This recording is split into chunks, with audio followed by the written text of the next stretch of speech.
Hello, and thank you for joining us at our Strong Tower Day 3, East Coast Day 3. I don't know if you missed the debates yesterday. I encourage you to go back to our channel and look at the debates. And the Friday night, it was not live online, but we will be posting two lectures, one by Brother Eli and one by Reverend Anthony. They were really awesome. And also, we had our sister Neda. She's a former Muslim from Israel. And also, we had a video clip by our brother Grady from Nigeria about the persecution in Nigeria as well. We will be posting those ones very soon in our channel, M2M Network Live. But today we have, first, we will have with us our sister Laura. How are you, sister? I'm great. How are you doing today? Good, good. Good to see you. It's always good to have you with us. I enjoyed so much listening to your teaching in New Jersey a few weeks ago, and Thank it was you. really awesome. But this topic, I know you talked about women in Islam and sharing the gospel with Muslim women, but this time is especially dealing with marrying a Muslim Yes. woman. Sorry, Muslim men for Yeah. Muslim for Right. Christian women to marry, or even nominal American women marrying a Muslim man. Mhm. Um, do you yourself, do you know women that marry to a Muslim? I have let's see, I'm trying to uh I not really well. I know I have several acquaintances, but more commonly I have friends who ha- have helped women who have married a Muslim and then found themselves Okay. trapped and such to figure out what to do to escape at times and things like that. And so it's far more than being personally involved in this situation. I am hearing it from a lot of different friends from different parts of the country as well. And it's and I also have experienced and continue to experience on a regular basis uh, Muslims contacting me and asking me, uh, trying to get to know me, and then asking, if I'm available for marriage because they really, really want to marry a Christian woman in Okay. particular. And so I know that from personal experience, Muslim men are seeking out Christian women, and I know far more secondhand that about what is happening once this occurs. Yeah, in 2013, I believe, I received a request from 700 Club to interview women that married a Muslim man, and they were wanted to come to California and videotape their stories and stuff like that. And Mhm. as I got the word out, trying to locate these women, and that who, especially those that they have the courage to come out and talk about it, and Mhm. we brought more than 25 of them from across the country. Some of them were still married to a Muslim man at that moment, and some of them divorced. Some of them converted to Islam and then divorced and Mhm. left Islam. But hearing their stories, it is really important topic. It's really Yes. important. Myself, I dealt with few young ladies who were about to marry a Muslim man, Mhm. and praise God that there was their attention was drawn to what Islam really teaches about women, and they were Good. willing to reconsider their position. But we can't wait listening to you. But now, you are, just for those that don't know you, you are in full time ministry. What is the Yes. name of your ministry, sister? In Affair with Reason is my website and my ministry. I speak on all topics related to a variety of topics related to Islam, also evangelism, discipleship, natural law, public policy issues through a biblical worldview, how Christians can think about policies and how they impact our lives and our neighbors' lives, and how to love one another well through our vote and our advocacy, both in the political realm as well as in the personal realm. That's awesome. And the floor is all yours, and we will see how this topic gonna come about. And please, guys, you are watch or ladies, let's say, watching online. If you're if anything drew your attention or you have questions, please post it, and we will be going through the questions in the chat, and we will be answering the questions. And it's not too late to cut and copy this link and send it to friends. Invite others. Maybe you know about a young lady interested in a Muslim man. This is the time. Send them that link right now, and we would love to have them to join us. It's all yours, sister. Thank you. Thank you. Imagine you are a woman raised in a Christian home in a small town in Michigan. You marry a charming Iranian-born doctor who has built a successful life with you in the United States. And after a few years of marriage, he suggests that the two of you take a 2-week vacation family visit to go meet his relatives in Tehran. It's just a quick trip, he tells you. So you agree, of course, pack your suitcase and pack the suitcase for your 4-year-old daughter and tell your friends and family, love you, see you in a couple weeks. But once you arrive in Iran, everything changes. Your husband declares that you are never going back to America. Under Iranian law, you and your daughter automatically become Iranian citizens through marriage, which strips you of U.S. consular protection. For the next 18 months, you're held captive in a hostile environment, subjected to physical abuse, threats of death, forced separation from your daughter, and constant surveillance by his family and his networks. Women have few rights in Iran, and leaving without his permission is both illegal and extremely dangerous. Desperate, you secretly plan an escape with the help of a couple of sympathetic Iranians willing to risk their own lives. One cold January day, while your husband is at work, you and your young daughter sneak out. You travel over 500 miles through the freezing, snowy Zagros Mountains on foot and by risky smugglers' routes, evading border patrols, government forces, and even your husband's spies. One wrong step, one betrayal by the people claiming to help you, and you will be caught, imprisoned, and likely killed. But you make it to Turkey, and from there, back to the safety of the United States. That is the true story of a woman named Betty Mahmoudi, the author of the book Not Without My Daughter, which is also a movie now. Her story is not ancient history or fiction. She is an American woman who thought love and Western norms would protect her.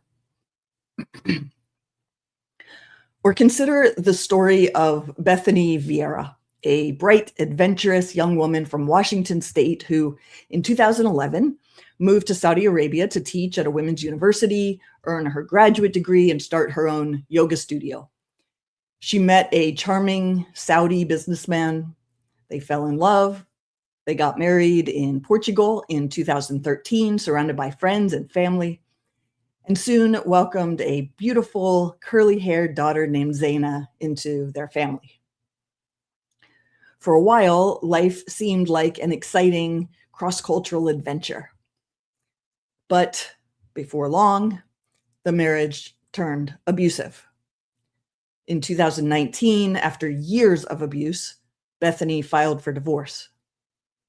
Under Saudi guardianship laws, Bethany's now ex-husband still had total control of her residency status, he let it expire, which freezed her bank account and trapped her in the country. She couldn't leave, she couldn't access money, she couldn't travel with her daughter without his permission. They had a custody battle, and the Saudi judge ruled against her, claiming that she was too Western to raise the child properly. Her testimony was discounted because, as a woman, her testimony means very little. Despite submitting video evidence of her ex-husband's abuse, custody went to the father. Bethany faced a travel ban, an arrest warrant for speaking to the media, and the prospect of losing her daughter forever. She was desperate as well. She made an agonizing choice. She pretended to reconcile with her ex-husband. She apologized. She moved back in order to regain his trust. She even resumed sexual intimacy with this monster who was regularly beating her. Eventually, thinking that Bethany had learned her lesson and embraced her lot in life as a submissive Muslim wife, he allowed her to take 5-year-old Zaina to the US for a brief Christmas visit with family in Washington state. Once there, Bethany and Zaina sought help, and they never returned to Saudi. Bethany sued for custody in a US court, where the judge ruled that the Saudi proceedings denied her due process and that returning would expose her and her daughter to serious risk. Her ex-husband appealed, but the Washington Court of Appeals upheld the lower court's decision, affirming that Bethany is not subject to Saudi court orders and acknowledging that Bethany would likely face the death penalty if she were forced to return due to Saudi's law and their treatment of women, their apostasy laws, and their known record of human rights abuses. Bethany and Zaina are among the fortunate ones. Following years of court battles and threats and expense, they have been able to build a new life in America. Bethany, like Betty Mahmoudi, thought that love would bridge their cultural differences, but they were both wrong. There's no precise or comprehensive count that exists for how many women have experienced similar nightmares, especially since a lot of situations like this are handled quietly through diplomacy, and those who survive rarely go public due to threats of retaliation and things like that. But between reports from groups like the Human Rights Foundation, congressional testimony, and the US State Department, we can conservatively estimate that there have been thousands of cases like Betty's and Bethany's in recent years. Additionally, the State Department regularly reports upwards of 1,000 such cases involving children every year, with rates of recovery and return around 30 to 40%. So in other words, most people who end up in these situations do not make it out. And as the number of Muslim men in the West rises, so does the number of stories like Bethany's and Betty's. You may be thinking, well, that sort of thing could happen to anyone. Why are you picking on Muslims? And there's a very good reason, a very important reason for warning women about Muslims in particular. That is because the Quran, the Hadith, and Islamic jurisprudence, meaning the authoritative teachings for how Muslims are supposed to live, all teach that women don't have the rights that men have, that women are to be controlled by men. Women are to be converted to Islam. They are to be beaten as a form of correction and discipline. And they are to be as slaves to men for all practical purposes. That is how life is for most women in Muslim majority countries, certainly the many that I have been to. That is how life is supposed to be according to Islam's sacred sources. And there is no court you can go to, no women's support group, no pastor, no lawyer, no judge who can help you once you're in a Muslim country that operates according to Islamic law. Why does this topic matter? It's probably obvious, but millions of Muslims have come to the US in recent years. And while, yes, they still make up a small percentage of the population, we are living in a global society where people typically find their spouse on dating apps now, where Muslim men directly proposition Christian women through sites like Facebook, Instagram, and TikTok, and where it's not unheard of to take a quick flight halfway across the world to go on a date. Those of us who were raised in the West often assume that others think the same way we do. We have so many cultural norms that it doesn't occur to us to ask about things that we just assume everybody has in common with us. It doesn't even occur to us to ask questions that may reveal a life that we would never knowingly sign up for. We can't even fathom that people in the 21st century would do the sorts of things that Muslims practice all over the world. We just think, oh, well, he's at a Western university and he's so handsome and he's so nicely dressed and he's so endearing and charming. He's absolutely wonderful.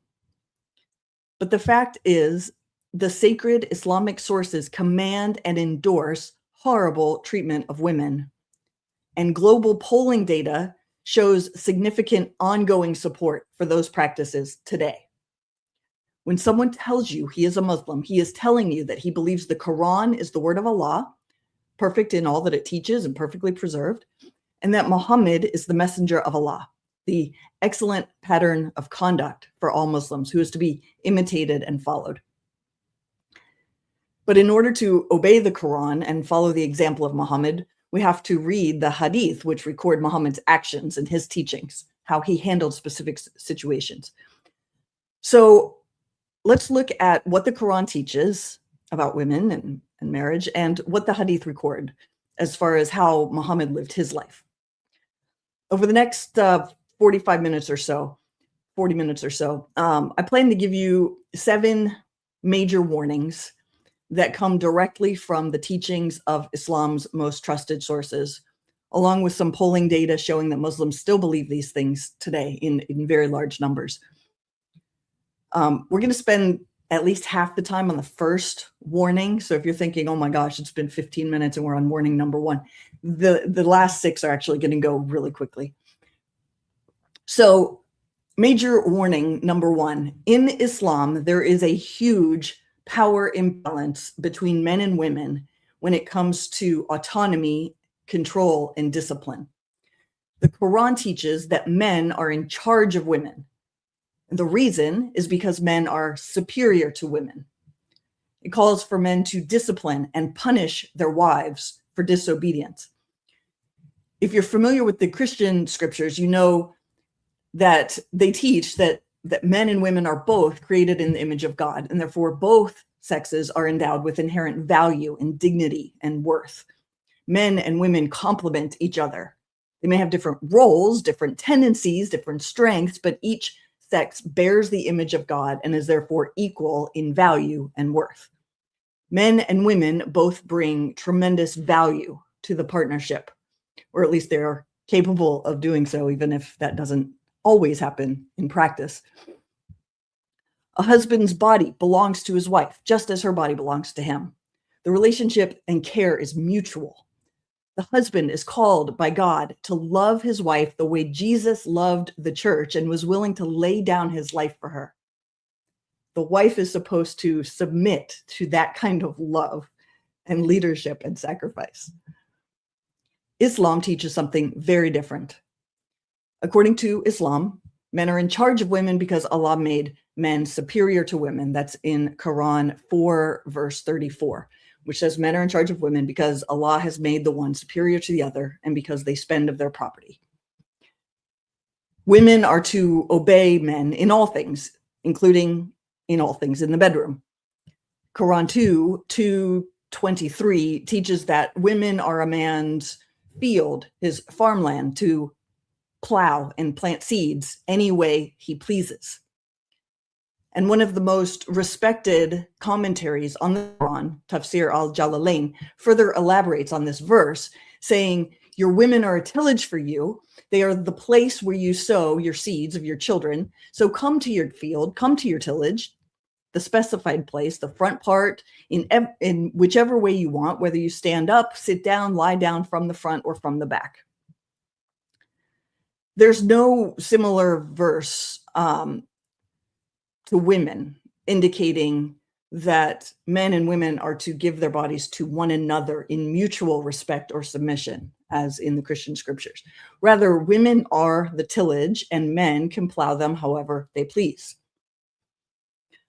According to Islam, while men are superior to women and therefore in charge of them, women are lacking in intelligence, common sense, reliability, and morality. Quran 2:282 says, the witness of two women is equal to that of one man. Why is that? Well, Sahih al-Bukhari, the most trusted of the hadith collections, in 2658, tells us the answer. The Prophet said, isn't the witness of a woman equal to half that of a man? The women said, yes. The Prophet said, this is because of the deficiency of her mind. So in Islam, the testimony of two women equals that of one man, and this, according to the great and final prophet of Islam, is because of a woman's deficiency of mind. Sahih Muslim 142 teaches the same. Muhammad said, let me read this, quote, I have seen none lacking in common sense and failing in religion, but robbing the wisdom of the wise besides you being women. Upon this, the woman remarked, what is wrong with our common sense and with our religion? He, the Holy Prophet, observed, quote, your lack of common sense. It's hard to read these without including what the commentators have said, because, but also I'll include the commentators' little comment here. So Prophet Muhammad said, your lack of common sense, the commentator added, can be judged from the fact, Muhammad said, that the evidence of two women is equal to one man. That is a proof of the lack of common sense. So according to Islam, women are dumb and unreliable. Therefore, Allah has put men in charge of them. So how is a man to practice his authority? Well, women who disobey their husbands are to be admonished, banished to beds apart, like a child in timeout, and scourged, that is, beaten. Quran 4:34 that we started earlier, I had only read the first couple of sentences earlier, and if you finish the verse of Quran 4:34, that is when it says, as for those from whom you fear rebellion, admonish them, banish them to beds apart, and scourge them. Then if they obey you, seek not a way against them. So actually, it is not even the case that a woman has to actually disobey her Muslim husband in order to justify getting beaten. All that has to happen, according to Quran 4:34, is that the man has to fear disobedience from his wife. So all you need to get beaten is have like a somewhat slightly insecure husband. In the most trusted hadith, we read from Aisha, Muhammad's favorite wife, whom he married at 6, consummated the marriage when she was 9 years old and he was 56 years old. We learn from her, from Aisha, that during the life of Muhammad, the Muslim women were treated worse than any other women. In fact, they would walk around with bruises on their bodies from getting beaten that were as green as their clothing. Aisha said, I have not seen any woman suffering as much as the believing woman. Look, her skin is greener than her clothes. So men are in charge of women. In practice, this means that men are in charge of how women dress, where they go, if they go anywhere at all, who they are permitted to socialize with, and when, how, and how often they will have sexual intimacy. The man gives the orders and the woman obeys or she gets beaten.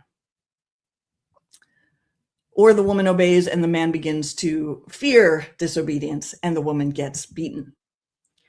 So if you think you are going to go to the authorities if you're mistreated by your Muslim husband, or that you can just go to a local women's shelter, you can go to the media, or you can go to a lawyer for help when you're trapped in your room having been beaten, you need to think again.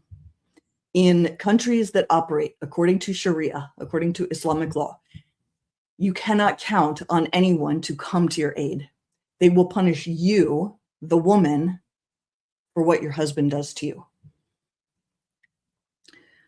When I share these things, even though they are written in Islam's sacred sources and were practiced by Islam's great prophet, an excellent pattern of conduct, and even though I have seen these practices myself while spending time in countries like Afghanistan and Egypt,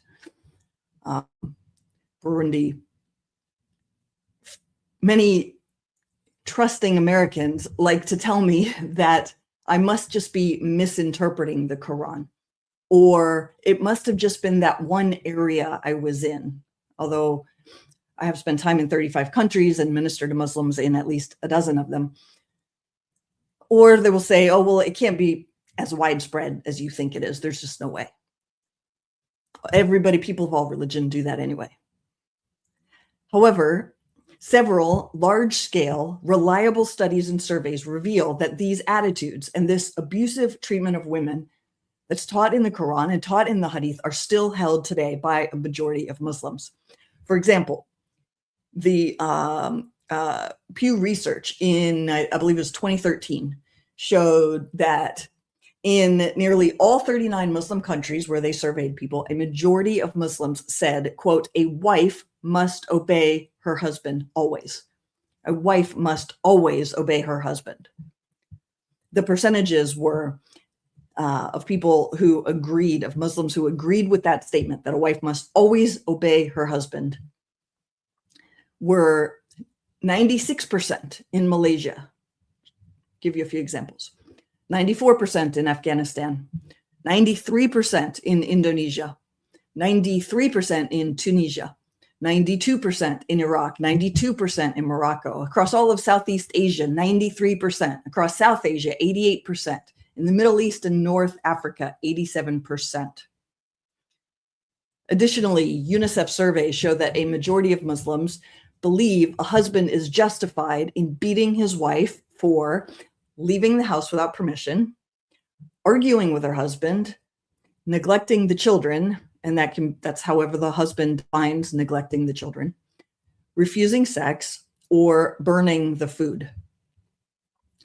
And world values surveys found that across 60 plus countries, affiliation with Islam is linked to markedly higher acceptance of wife beating, even after controlling for education, income, and country development.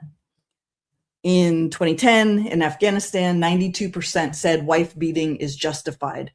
2010 was just about as free and open as Afghanistan has been since the early 1970s. And at that time, still 92% said wife beating is, of course, justified. 74% in Mali, 74% in Chad, 65% in Guinea, 60% in Niger. Research on Muslim immigrant communities in Europe and the UK reveals that Muslims bring these attitudes with them, even when they move to a country where such behaviors are not accepted. Unsurprisingly, Muslims do not change their beliefs rooted in the Quran, which they believe is from Allah, from God, and perfectly preserved, and the Hadith, which you have to read and study in order to obey the Quran. They don't abandon those beliefs just because they cross a border. Big surprise. And of course, I think we are all familiar by now with the primarily Pakistani rape gangs that have violated thousands, if not hundreds of thousands, of British girls since the early 2000s, and yet have gone largely unpunished because police, politicians and social services workers in Great Britain have been scared of being labeled racist or Islamophobic or prosecuting rapists who are Muslim. And that's in the UK. And that's in the first country to eliminate the slave trade, because slavery is antithetical to the inherent dignity of humanity. But that's what happens when you completely lose your moral compass, as well as your understanding of masculinity and courage and conviction. Similarly, in many Muslim countries, when a woman is raped, if anyone finds out, the woman is held responsible. When a woman reports such a crime against her, she is considered to be admitting to having had sex outside of marriage, which is a crime punishable by death in Muslim countries. So under Sharia, in order for her to be found not guilty, there have to be 4 pious men who witnessed the penetration, who are willing to testify that the woman is innocent in order for her to be set free. And of course, that simply does not happen. So women don't tell anybody about what has happened to them, and men continue, Muslim men continue these behaviors, women continue not to report it, and the cycle continues. This is the law in countries with Sharia criminal codes, including Afghanistan, Saudi Arabia, Iran, Brunei, Sudan, Yemen, Mauritania, northern Nigerian states now, the UAE and Qatar. Pakistan also had those laws until recent years due to international pressure, but this still happens in practice, that women pay for admitting that they had sex outside of marriage when they were actually abused. And that is essentially what has happened in many cities throughout England. Girls, primarily non-Muslim, white British girls, ages 11 to 16, have reported being beaten and raped, and sometimes by hundreds of different men, or hundreds of different times per girl. And yet many of these girls were dismissed as prostitutes, or they were condemned for making poor lifestyle choices that led to those crimes against them. So again, just like in Muslim countries, in Great Britain, girls are being blamed for these violent, horrific crimes against them. Additionally, it's worth mentioning that according to Islam, most of the inhabitants of hell are women. And the primary reason for that, according to false prophet Muhammad, is that they are ungrateful to their husbands. They are ungrateful to the men who control them, deny them freedom, beat them, and banish them from their presence. So they are going to hell. I'll read you Sahih al-Bukhari 1052. The Prophet said, quote, "I saw the hellfire, and I had never seen such a horrible sight. I saw that most of the inhabitants were women. The people asked, 'Oh, Allah's apostle, why is it so?' The Prophet said, 'Because of their ungratefulness.' It was asked whether they are ungrateful to Allah. The Prophet said, 'They are ungrateful to their companions of life and ungrateful to good deeds.'" Warning number 2. In Islam, men are permitted to have up to 4 wives, and they are permitted unrestricted numbers of sex slaves and prostitutes. This comes from Quran 4:3, chapter 4, verse 3. So if you marry a Muslim, it may be difficult to know whether he already has other wives, either in other countries or in other homes. And you can certainly do some investigating. But what you cannot ever know is whether he will take another wife or several wives after you. When I was in Afghanistan, I spent a lot of time with various women in their homes. And in each home, the homes would have like numerous rooms in them. And in each room, there was one of the wives and her children. and if her mother was still alive, often then, but her father was gone, passed away, then the mother would be there also. And the women told me stories of women who were all married to the same man, poisoning each other out of jealousy as kind of a regular practice. They talked about living in constant fear, and they raged against the other wives with hatred, driven, of course, by jealousy, as you can imagine. In addition to the 4 official wives, men are also permitted and even encouraged to rape women they capture in war. And of course, war is supposed to be a fairly constant activity for Muslims, who are commanded in the Quran to take the lives of non-Muslims and violently subjugate the world under Sharia. So as Muslim men are conquering new lands, they are encouraged to kill the men and rape the women. Quran 4:24 says also forbidden, in parentheses, are women already married, except those captives and slaves, in parentheses, whom your right hands possess. Allah has enjoined this on you. So who are these women whom your right hands possess, whom Allah has encouraged men to take for sex? Well, Sahih Muslim 1456 clarifies what this means. It says, quote, "At the Battle of Hunain, Allah's messenger sent an army to Autas and encountered the enemy and fought with them. Having overcome them and taken them captives, the companions of Allah's messenger seemed to refrain from having intercourse with captive women because of their husbands being polytheists. Then Allah Most High sent down the verse, forbidden for you are," that's forbidden for you are, in parentheses, "women already married, except those whom your right hands possess." So in other words, Muhammad and his companions were fighting a battle at a place called Autas. They killed the men, captured the women, par for the course. It's what's supposed to happen.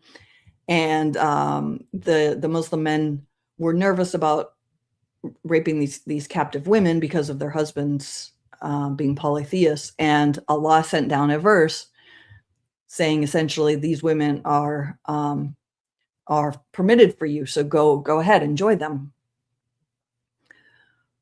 Allah also permits prostitution, describing it as temporary marriage. So it's not called prostitution, it's called temporary marriage, though I have trouble seeing any meaningful difference at all. So, and we also find that in Quran 4:24, and we see Allah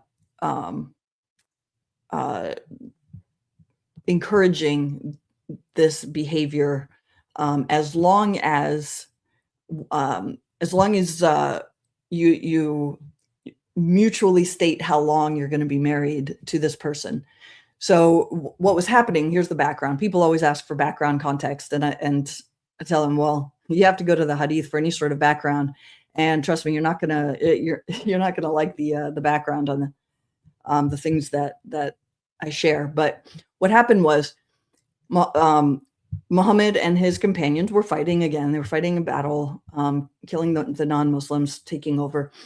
And the men were, because they were far from home, they weren't able to have sex with their wives. And so they were thinking about castrating themselves. And then Muhammad said, no, I forbid you to do that.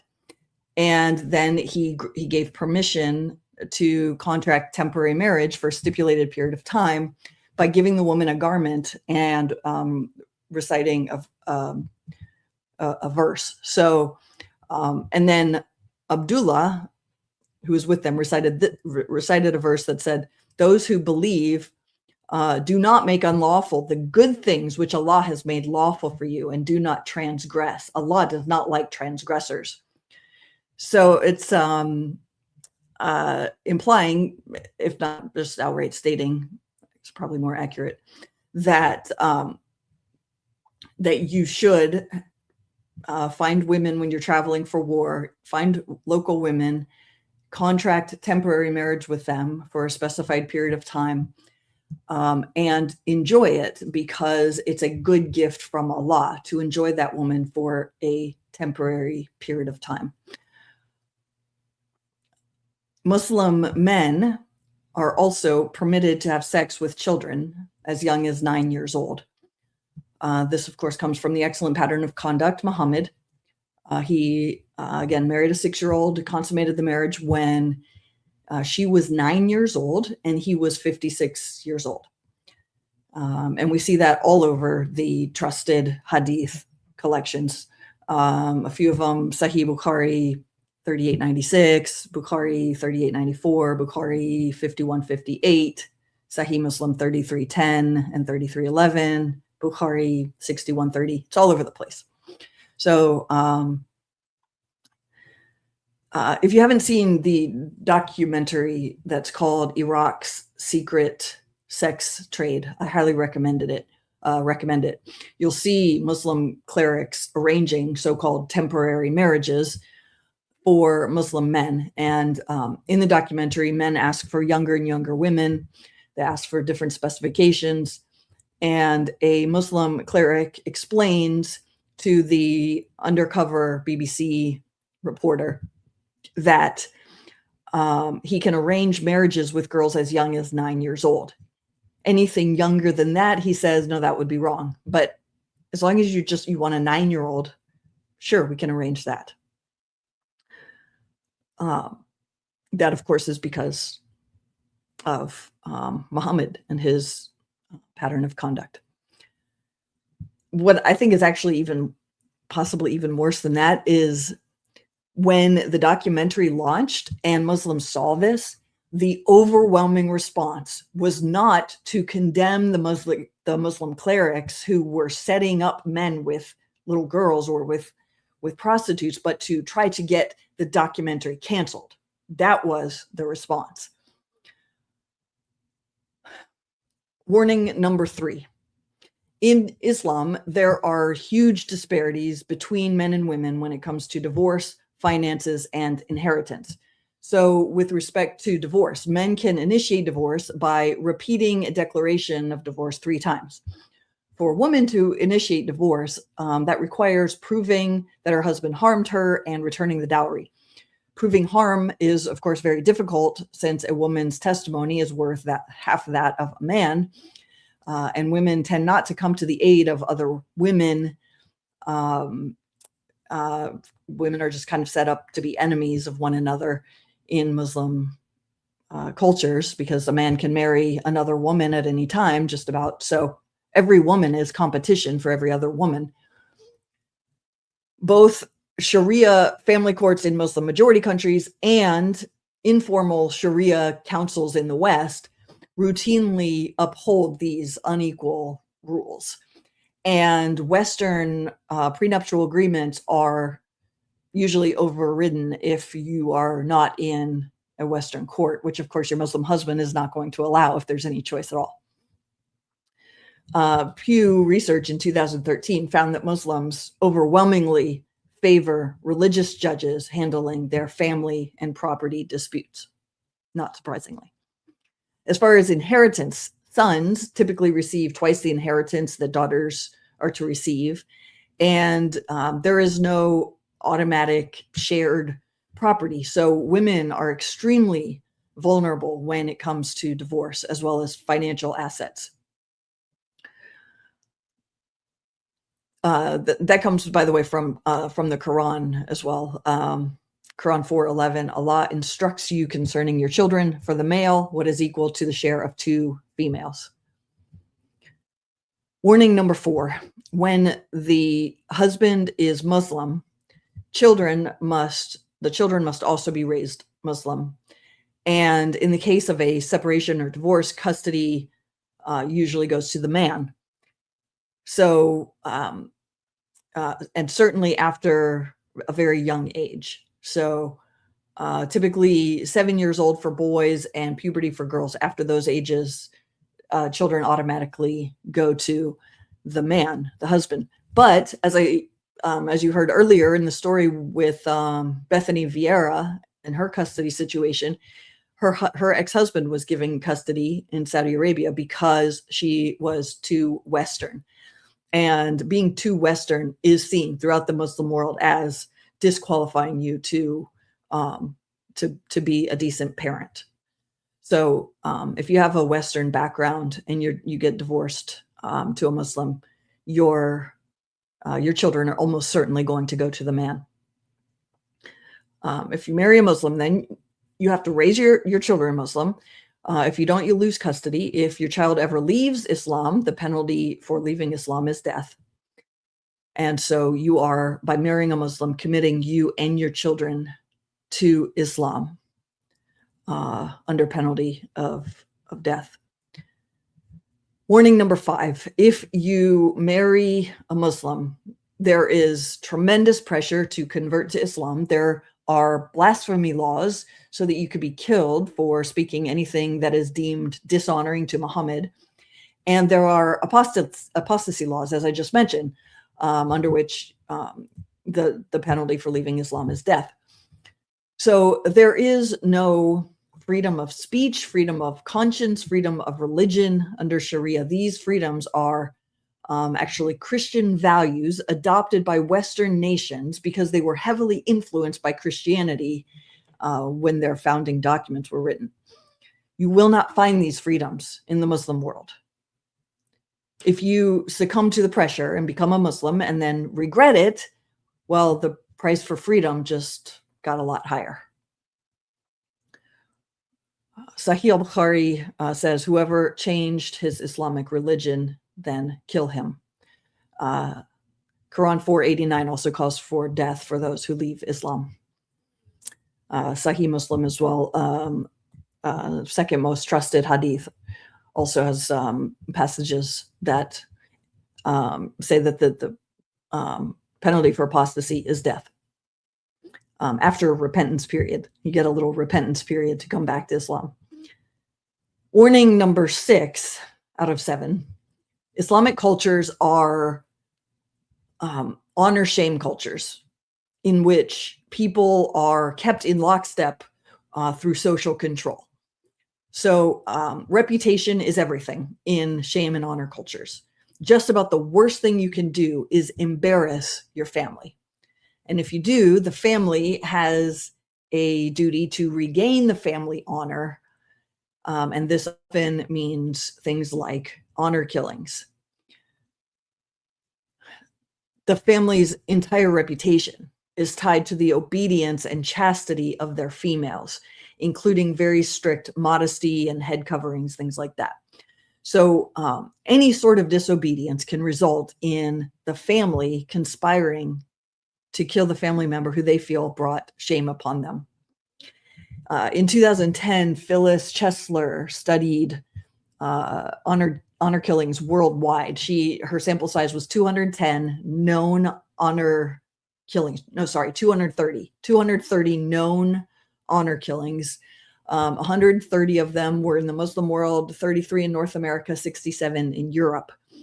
And worldwide, of all of these 230 honor killings, 2/3 of the victims were killed by their family of origin, someone in their family of origin.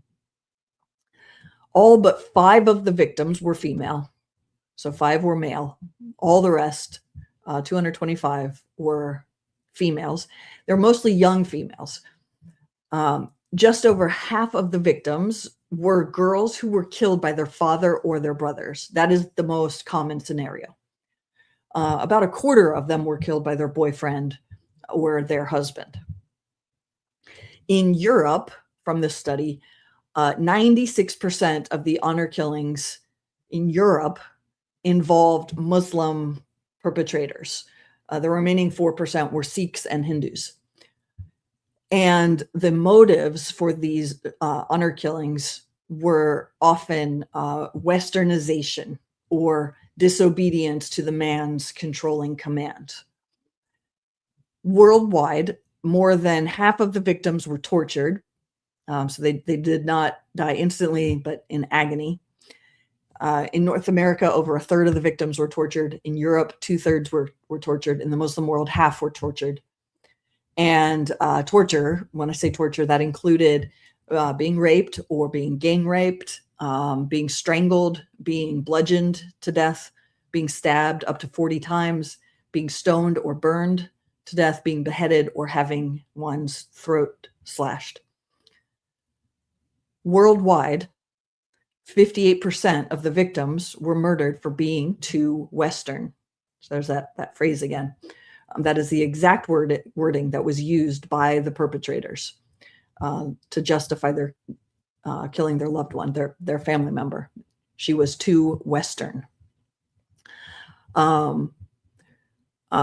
Being too Western included being too independent, not subservient enough, refusing to wear Islamic clothing, wanting to advance their career or get an education, having a non-Muslim boyfriend, or having non-Muslim friends in the case of the Muslims, or in the case of the Sikhs and Hindus, having friends or boyfriends of other religions. Refusing to marry one's first cousin, wanting to choose one's own husband, choosing a socially inferior or non-Muslim husband, or leaving an abusive husband. Those are those behaviors are being too Western, or being disobedient to the cultural and religious expectations that justify a killing under Islam. In North America, I mentioned that 33 of those 230 honor killings occurred in North America. And of the ones in North America, 91% of victims were murdered for being too Western. So, according to Islam, women have no inherent value, dignity, or worth. They can avoid being the worst of all creatures, which the Quran ascribes to Christians, Jews, and polytheists, by remaining faithful Muslims, by being faithful Muslims who are perfectly chaste, never disagree with a man, never go anywhere without permission, cover their entire bodies except for their eyes or their face, never speaking unless spoken to, doing exactly as commanded, receiving beatings while continuing to be grateful to their husbands, acknowledging that they are lacking in intelligence, common sense, and morality, and accepting that they are likely going to hell.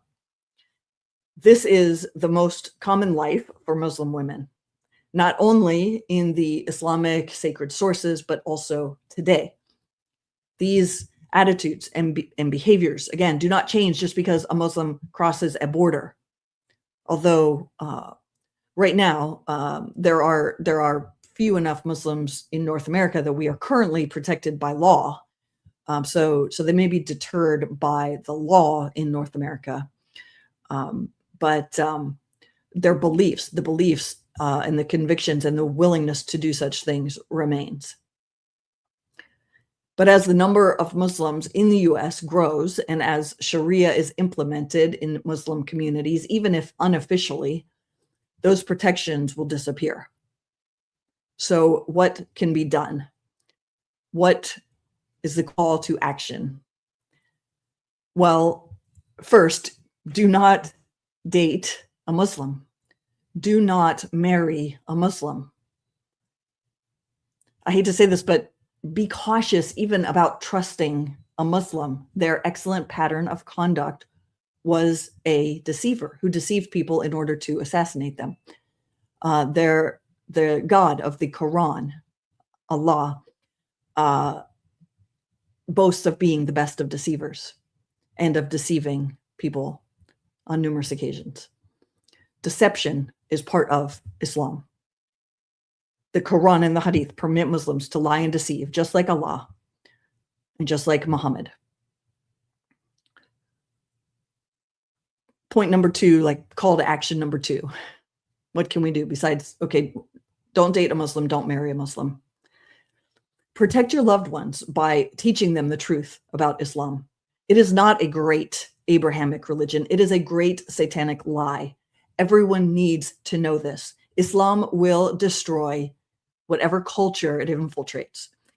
It will destroy all the protections women know in the West.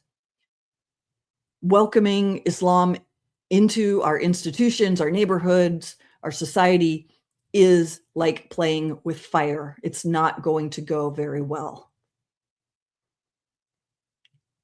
Third, in all things, be innocent as doves, yes, but also be wise as serpents. That's the part that I think we tend to forget as Christians so often. We're so concerned with being innocent and innocent as doves, but we forget the other half. Be wise as serpents. To allow Islam to infiltrate the culture, to take over society, is not loving. That is not loving your neighbor at all, especially if your neighbor is a woman.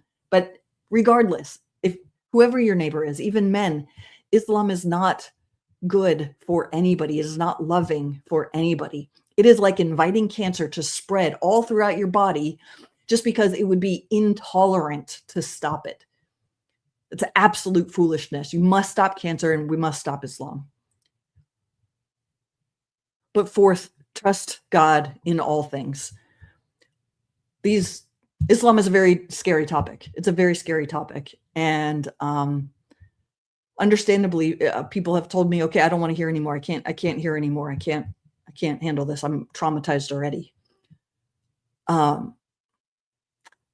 So we need to trust God in all things, right? We are called to love our enemies, to tell our enemies the truth, to pray for our enemies.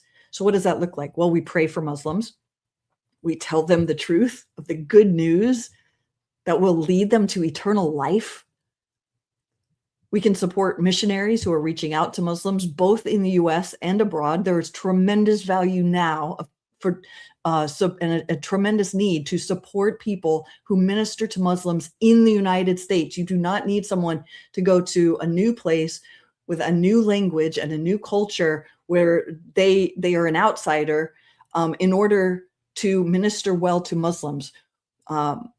This is a great place. America is a great place. Europe is a great place. The whole world, any place in the world where people are ministering to Muslims, support them, pray for them, encourage them. And whatever we do, we cannot take the chance. It will not happen to 100% of people who marry a Muslim. There are many secular Muslims out there who maybe have adopted more Western cultures and attitudes. But bottom line, don't take that risk. It is not worth it. Protect your loved ones so they don't take that risk and end up regretting it with their lives or otherwise. Be innocent as doves, but also wise as serpents, and trust God in all things. This is what we as Christians are called to do. Thank you.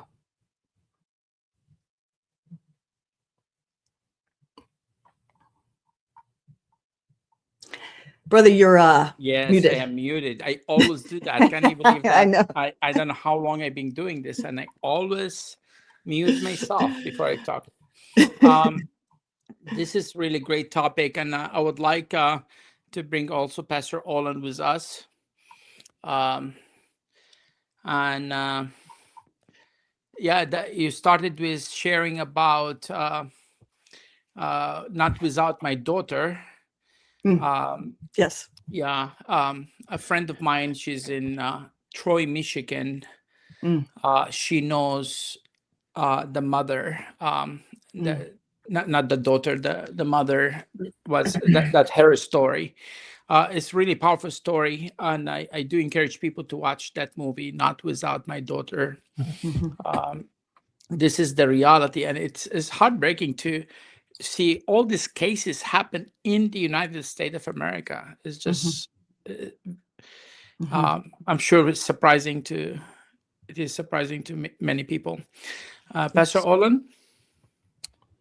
Great job, Laura, as always. No surprise there. Really appreciated what you shared, and Thank As you. you were talking, I was thinking about the last time I was in a mosque locally here. Mhm. I've been in there 2 or 3 times, and the last time I was in there, it was just absolutely filled with blonde haired, blue eyed young college students. And it was really just Mhm. heartbreaking. Yeah. They had no idea what was ahead of them. As I was leaving, another young lady was confessing the Shahada. And honestly, it just made my blood boil because I had just stopped to talk to a pastor before I went to this mosque, and he basically said that he just wasn't interested in talking about Islam. So I really appreciate what you had to share, and just want to reiterate what you said, folks. We have to talk about this. I mean, especially as men. I mean, ladies are doing a great job. I've just been so impressed with women in apologetics and what they do. Mhm. I want to tell you, they serve cookies at their conferences. Let me tell you. Lots of lessons to be learned there, but I think I can speak as a man, and it just Mhm. makes me mad. I mean, I know that's not, we don't want to respond in anger. We want to respond in the way God's called us to do things, but we have to wake up as a church, and we have to expose this darkness called Islam. And if you Mhm. can't see it with this topic, I don't know where you can see it. Yeah, Mhm. yeah. It is a real challenge. And when pastors tell me there are no Muslims in my city and I'm not interested in this, it just drives me crazy. Mm. How many young people in your church would be going to a local university or to a big town in your city, in your county, and like Mhm. Charlotte or somewhere else where Muslims are actively going Mhm. after our young girls? Mhm. Yeah, Uh, exactly. And yes, and as I mentioned, I mean, all of my friends, young people at my martial arts school, young people in my neighborhood, young people I'm friends with online, they're finding their boyfriends and their spouse on dating apps with lots and lots of Muslims on there as well. So even if somehow you were to convince me there are no Muslims in your community, and there may not be on your street, depending on where you live, but if you live near a city, they are there. But uh, it almost doesn't even matter, because if they have a phone, they're in touch with the whole world. That's right. Yeah, and you think why it doesn't make sense why they're attracted to this Muslim men or young people. The Yeah. fact is, our young American people walking in the streets with their pants halfway down, Mhm. earrings, very irresponsible. Like it is absolutely sad to see Mhm. the situation that we are in. Mhm. And while Muslim young guys, they are very responsible. They already getting their PhD and they are Mhm. doctors and they're engineers. And you can see that in our Mhm. hospitals, how many Mhm. American doctors are there and how many people from India or from Islamic world are there Mhm. as doctors. Right. That's why they are attracted to this young man because they are responsible.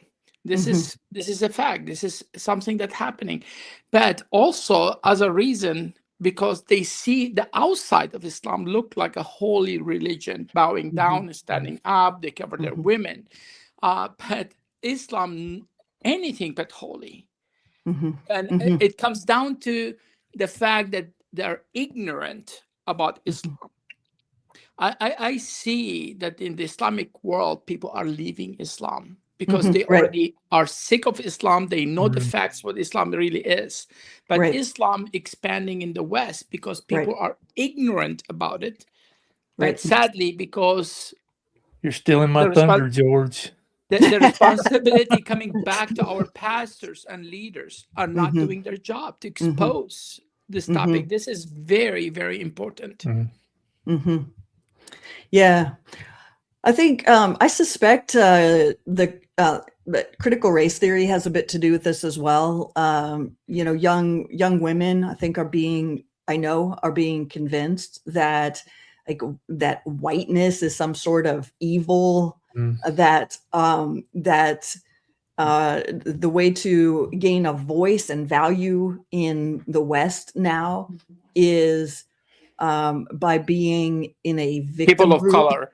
Yes, by being the oppressed, which is has been defined as people of color or non-Christians, like some religion that is actually oppressive but happens to be far away. But the fact is, Islam is not a minority.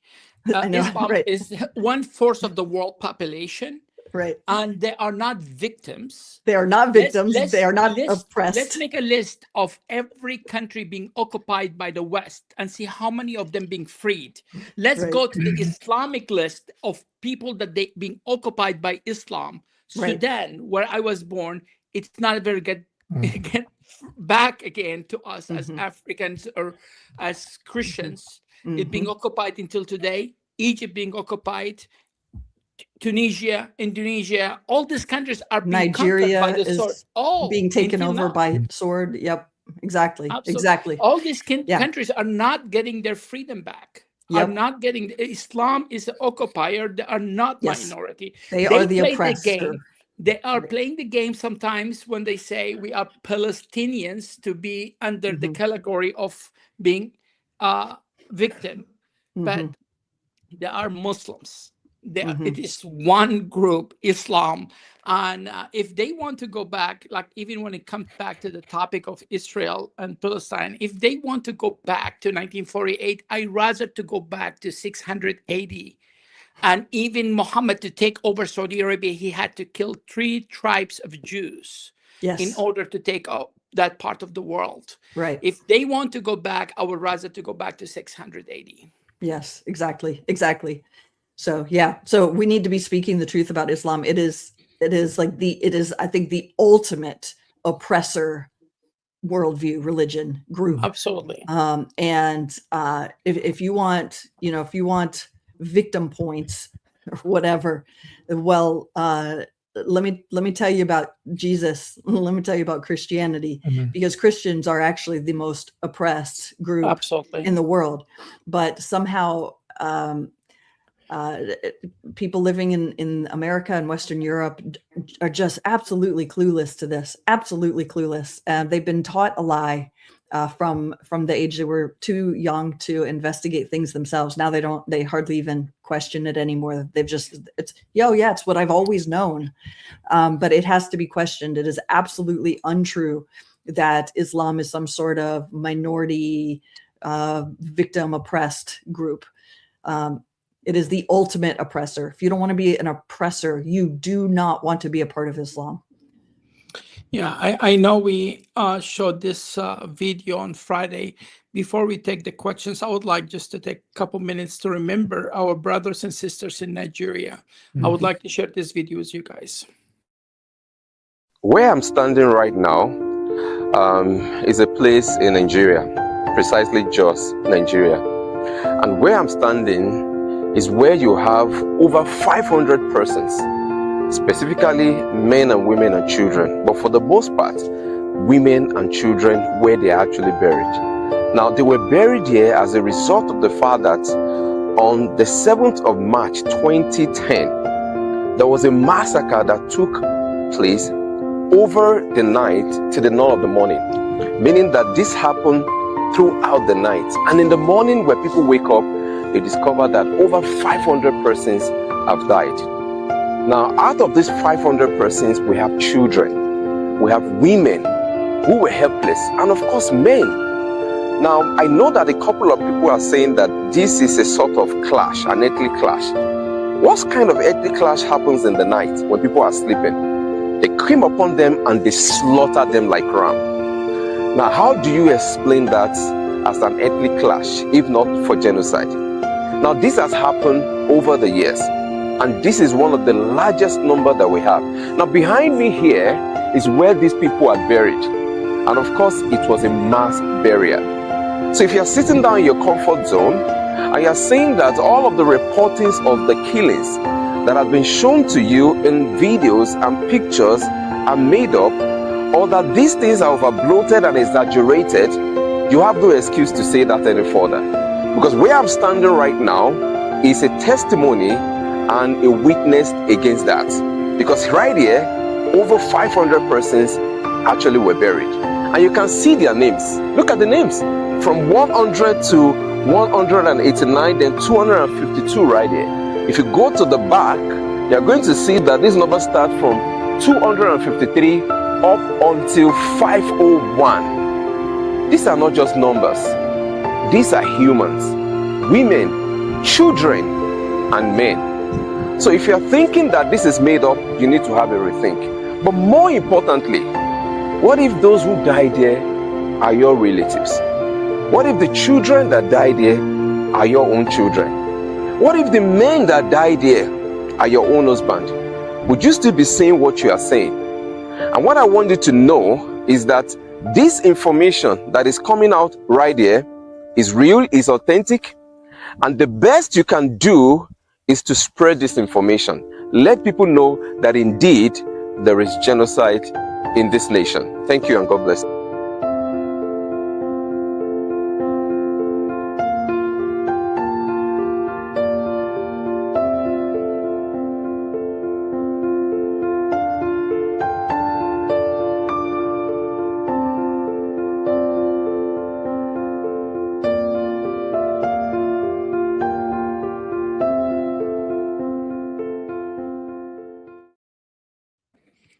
I do encourage you guys, please visit Seasoned Apologetics and on Facebook and see how you can come alongside, how can you support them, how you can partner with them. I really encourage you guys to do so. For those watching, get the word out that we are the body of Christ. If one member suffer, we all suffer. The same what happening in Nigeria, it happened for years in Sudan, in my country where I was born. Over 2.5 million Christians being killed. And this is a reality of Islam. I know we've been talking in a very tough topic, and exposing Islam is not something that we can take lightly. We do need to do that, but also we need to remind you, our problem is not with the Muslim people. We love the Muslim people. We want them to be set free from this false religion. We want to see them coming to know Christ as a Lord and Savior. But our problem was the teaching of the Quran. Our problem was Muhammad as being an example to all mankind. That's the problem. And we do need to expose that. We need to stop the teaching of Islam in our schools and seventh grades across the country. They're teaching them deception. They're teaching them. I don't mind if they bring a seventh grade Islamic curriculum from Sudan and teach it here. I don't mind.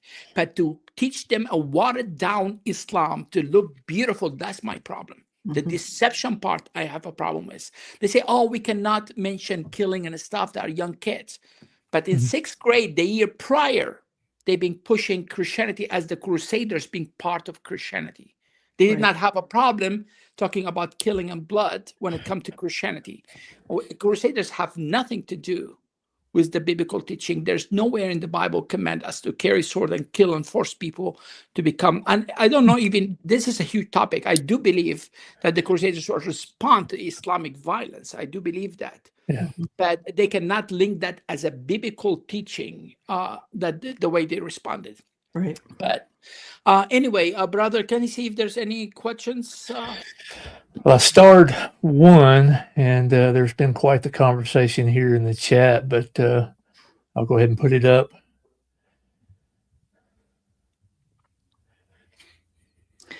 How would you advise a Christian woman who is considering marriage and is in love with a Turkish man?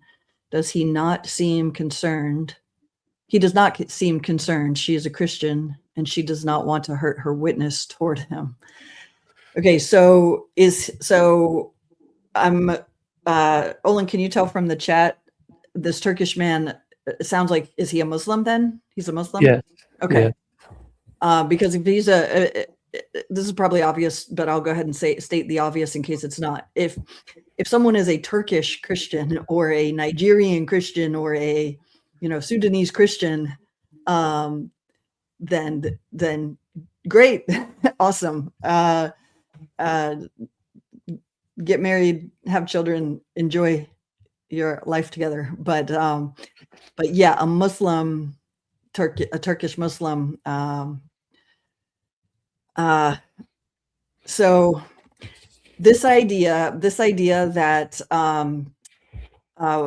we don't want to hurt our witness to people has caused us to become silent, to stop speaking the truth, and to stop resembling Jesus in any way, shape, or form. Jesus was not worried that people were going to walk away from him. He kept teaching hard things. If you read through the Gospels, it almost seems at times as if he's trying to dwindle down the numbers. I mean, I read it and go, "What the heck, Jesus? Did you have to say that?" But he spoke the truth at all times, and if people didn't want that, then so be it. But he certainly didn't water it down. He certainly didn't pretend like things were no big deal that were a big deal.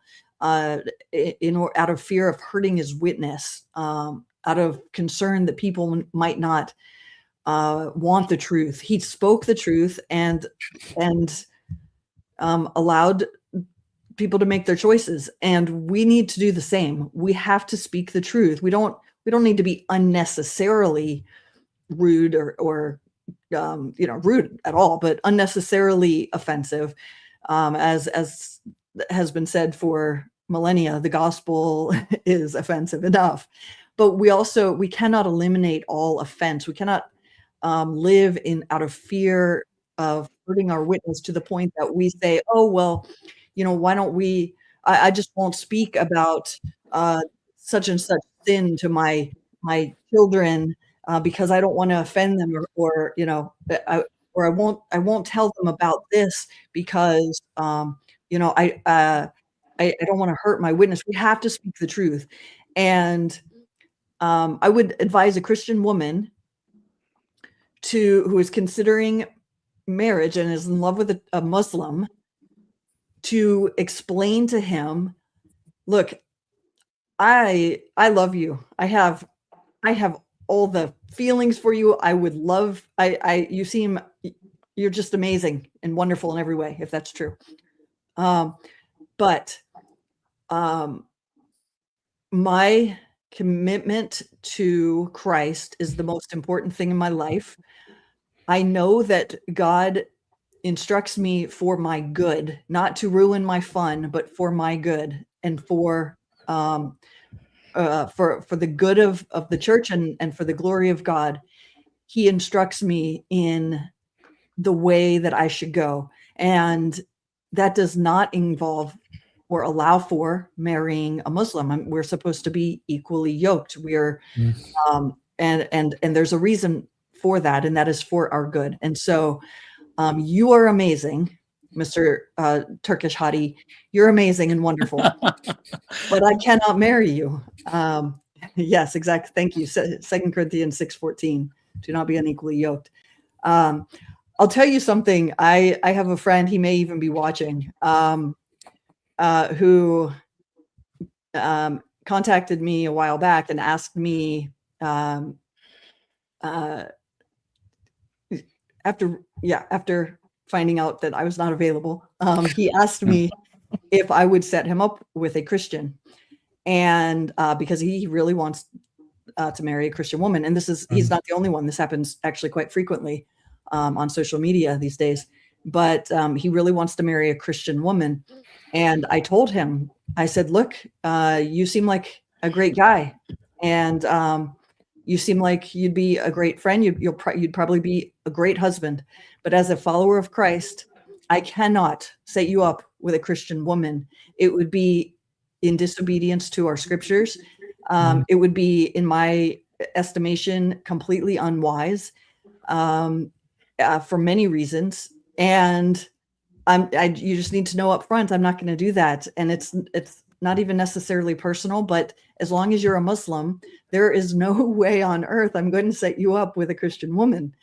And we went back and forth, and that actually led to some really great conversations. Like, why would your God say this? Why would the Bible say this? Why would,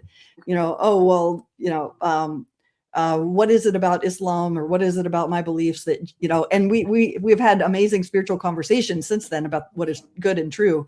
But I told him up front, look, I'm not going to do this. I absolutely refuse. And he's respected that ever since. We have to tell the truth.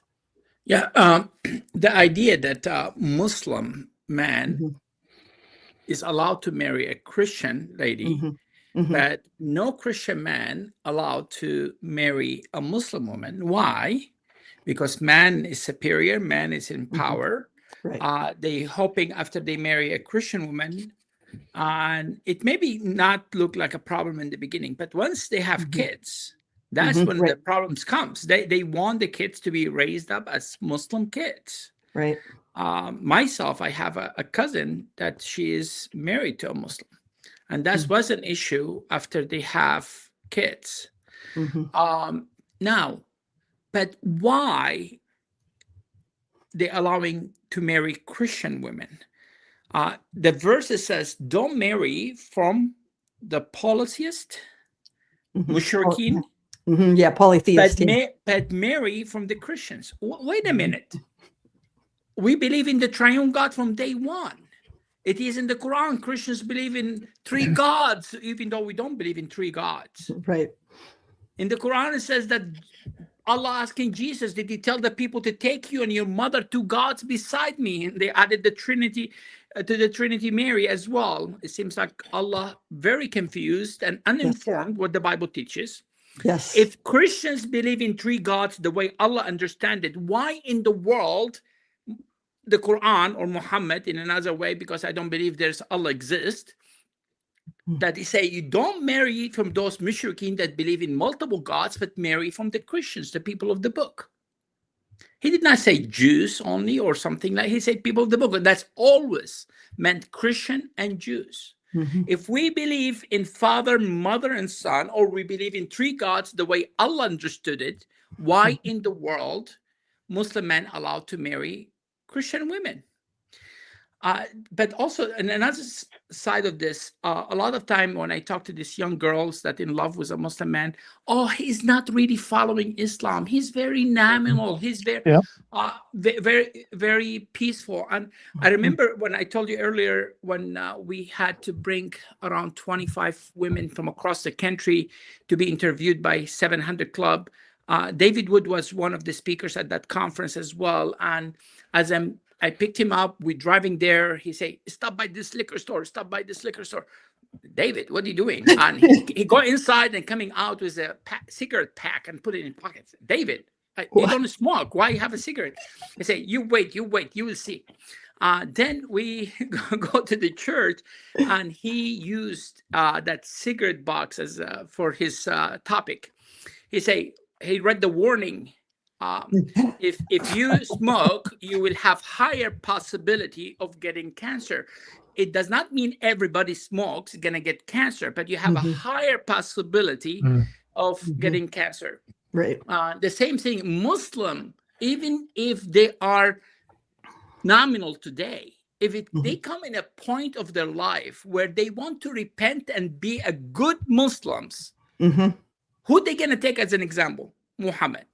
Right. If Muhammad killed, they want to kill. If Muhammad beat his wife, Aisha, in the Quran, reported that Aisha, in the hadith, it said that Aisha, that he hit her to the point that he caused her pain. But also in the Quran, it talk about beat your wife. It's a verse in the Quran.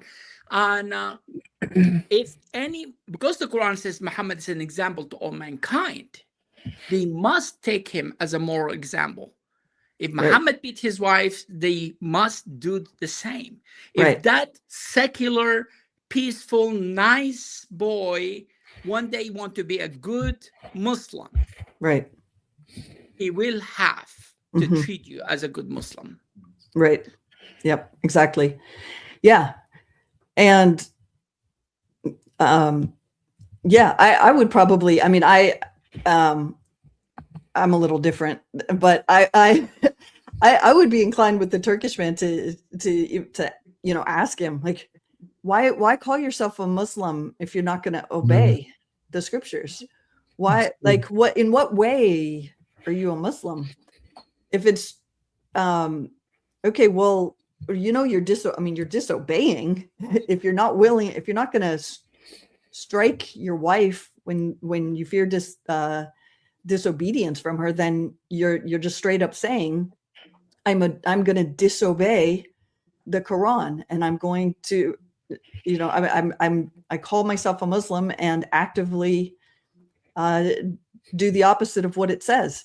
So that seems like kind of an integrity issue. What if are you going to call yourself a husband and not actually be one to me? What, you need to call yourself what you are. So, and if by Muslim all you mean is a Turkish man, well then say that I'm Turkish. I'm not a Muslim. It's although, I mean, but I would be concerned. I mean, if he stops calling himself a Muslim just to please you and to get married to you, I mean, I wouldn't marry him no matter what. But I would see that the point being, break it off. Yes, absolutely. Right now, explain why, and don't be in Turkey when you do it. Be in the United States, because you could find yourself in a lot of trouble. Deception is the heart of Islam, and we're going to be talking about that next. Sorry, go ahead, brother.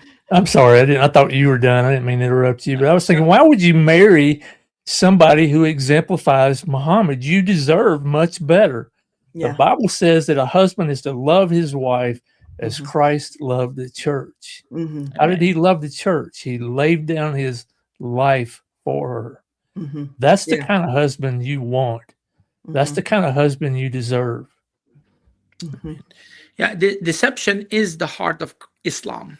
Is the heart of Islam. They are allowed to lie, and they have many permissions for like if they are in the land of the enemy, they are in the time of war, and even permission to lie to their wives. Yes. And I did have a young man from Jordan. His name is Motez. He came to my office over 15, maybe 17 years ago, and he pretended that he became Christian and he wanted to know more, and he prayed to accept Christ. And then all I found out that later that his ultimate goal was to get married to this young girl that she told him about us from Biola University. And but praise God that just a few days prior to that she found out he was pretending the whole time to be a Christian, but he's not. You have to be careful. I really encourage you. The idea of evangelism dating, I don't encourage. Terrible idea. Terrible idea. I don't encourage that. I have a friend, and maybe you guys know him, Abdul Mori from Michigan. He married his wife before he became a Christian, but even him and his wife, they will encourage people never do that. He said just God he protected them, and somehow miraculously God brought him to know him as a Lord and Savior. But this, even though they done it themselves, they will never encourage any young girl to marry a Muslim man. Exactly. Just some books here. This is a great book. These books are published now by our ministry. The Islamization of America is a great book also. But this one here, this book is a really great book to give to someone interested in converting to Islam or marrying a Muslim man. It's a great book. It's a shortcut to a lot of information about Islam, including the topic of marrying a Muslim, things that Muslims would never tell you. I really encourage you, if you need these books, feel free to text message me or email me, and we will make sure you will have a copy. If you know anyone that's interested in Islam or marrying a Muslim, we would love to help. We are here because we want to expose Islam. We want to see Muslims coming to Christ. And one of the things, like when a young lady really sold into marrying a Muslim man, I usually receive calls from parents that they're going through things like that. Their daughter getting married to a Muslim man. And we're trying to walk them through that journey and help them in how to approach the whole situation. But I'm not going to say details online for your Muslim Dawah people watching. But if you know someone, their kids interested in Islam, please don't hesitate to contact us, please. And thank you, Laura. Thank you, sister. Thank you so much. Thank you. Thank you. Thank you for, putting these things together so that we can share the truth. And I mean, we can't wait until you finish your seminary and you will have more time for us. We will have you more often, sister. Thank you. Thank you. Thank you so much. Have a wonderful